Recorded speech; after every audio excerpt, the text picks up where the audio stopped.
number of years ago, Laurie Majors, my executive assistant, got a phone call from a lady in Birmingham, Alabama. At the end of the conversation, she said, Zig, she said, I believe this woman thinks she's got an impossible problem, but I believe you can solve that problem with her in just a few minutes if you will spend that time with her. I said, well, Laurie, tell her to meet me backstage. I'll get there about 10 minutes early. My schedule was such that was about all I had. Well, I got there, and I was on backstage behind the curtain on one side. She spotted me from the other side, and as she walked across the stage, I have never seen as much anger in a human being in my life as I saw in her.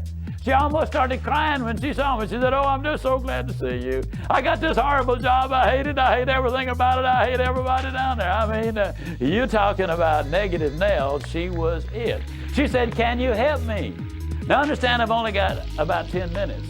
So I looked at her, and one thing I have learned, I don't do counseling, but I talk with a lot of people who do, in psychology, psychiatry, and the ministry. And they tell me that everybody who comes to you with a problem are not necessarily looking for a solution.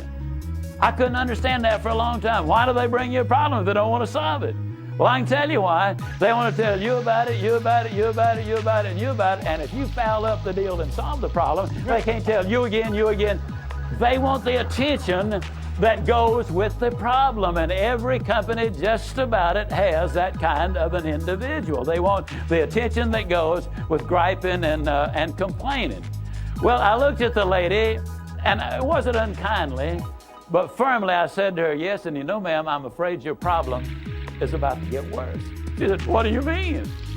I said, I believe they're going to fire you. She was stunned. I couldn't have stunned her more if I'd hit her in the face with a bucket of ice water. She said, fire me? Why on earth would they fire me? The inflection in her voice clearly said, they're the bad guys, I'm the good guy. Why don't they fire them and keep me? Have you ever noticed that people who are the problem never recognize that they are? They're in complete denial. They think denial is just a river in Egypt. Why would they fire me? I said, ma'am, I don't believe there's a company in America big enough to contain this much poison in one small spot. Have you ever noticed that when somebody is about to lose something they've been complaining about, whether it's a car, a home, a mate, a job, or whatever, when all of a sudden it appears they're going to lose them, it takes on brand new value. She looked at me and said, well, what can I do?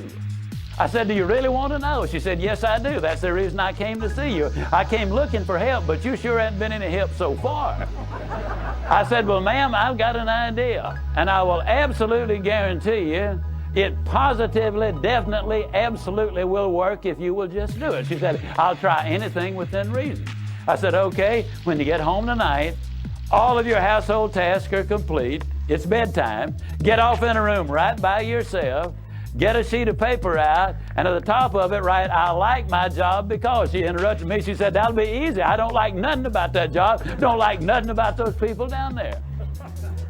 And I said, well, just as a matter of curiosity, do you work there for benevolent reasons, or do they pay you for working there? She said, well, I got to confess, they pay me. And I said, and you don't like to be paid? Oh, she said, yes, I do. I said, okay, tell you what you do. Open your notebook right now. We'll start our list of the things you like about your job. They pay you for working there, and you do like it, don't you? She said, absolutely. But she just stood there. I said, no, open your notebook now, and we'll get busy on the list. She just stood there. I said, ma'am, let me tell you what my experience in life has been.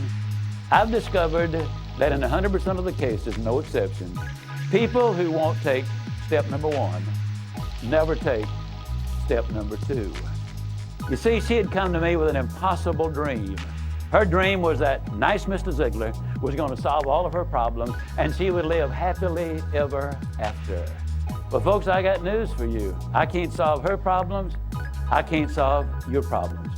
But I will give you some steps that I'll absolutely, definitely, and positively will work for you, as it worked eventually for her. I said, well, ma'am, let me tell you something. Unless you're willing to take step number one right now, it's been nice talking with you.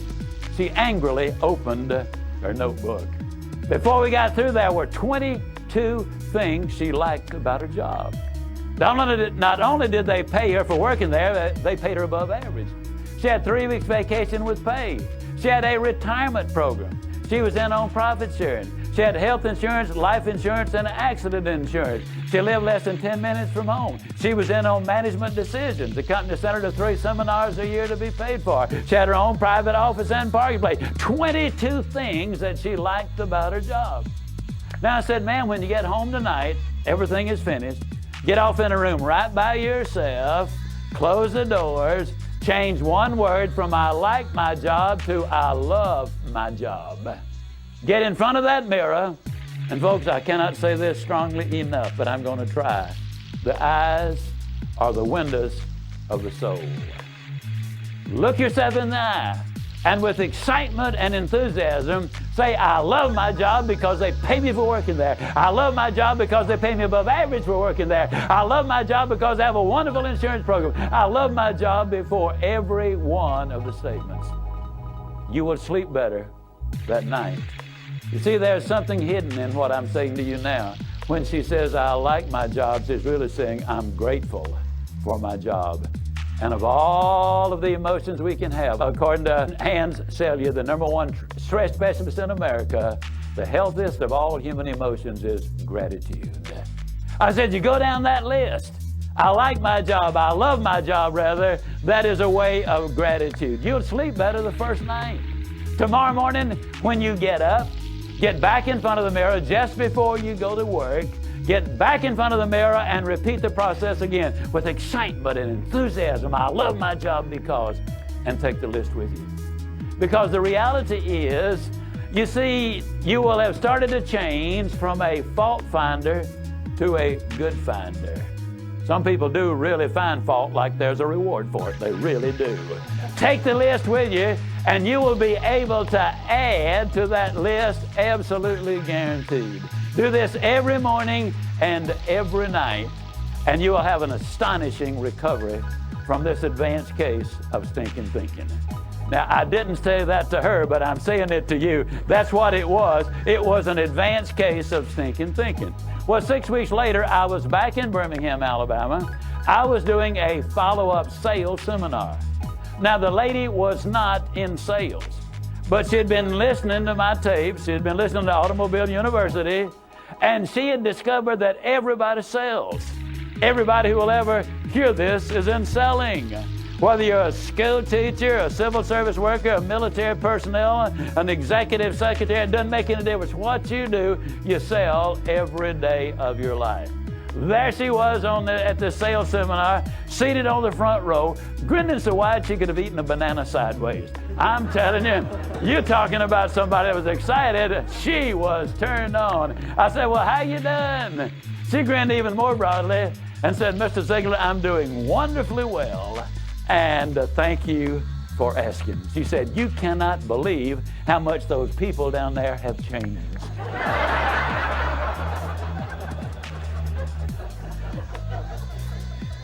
I got to lay it on the line, folks.